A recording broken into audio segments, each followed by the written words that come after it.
નમસ્કાર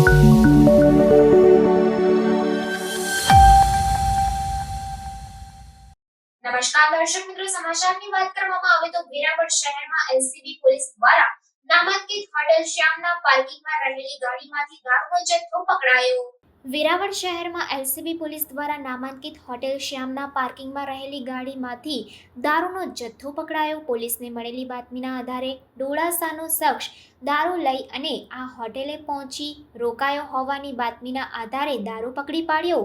180 mlની 200થી વધુ બોટલ દારૂ અને 24 બિયરના ટીન અને સ્વિફ્ટ કારને પોલીસે કબજે કરી। હોટેલ શ્યામના રૂમ નંબર 204માં સૂતેલા ઉનાના રહેવાસી કરણ છગ અને ડોળાસાના રહેવાસી કેયુર લાખાણીને પકડી પાડી તેમજ આ બંનેને દારૂ આપનાર ઉનાના કપિલ મકવાણા વિરુદ્ધ ગુનો નોંધી પોલીસે તપાસ હાથ ધરી છે। વેરાવળ શહેરના બસ સ્ટેન્ડ વિસ્તારમાં નામાંકિત હોટેલ શ્યામમાં દરોડો પડતા શહેરમાં અનેક તર્ક વિતર્કો શરૂ થયા છે।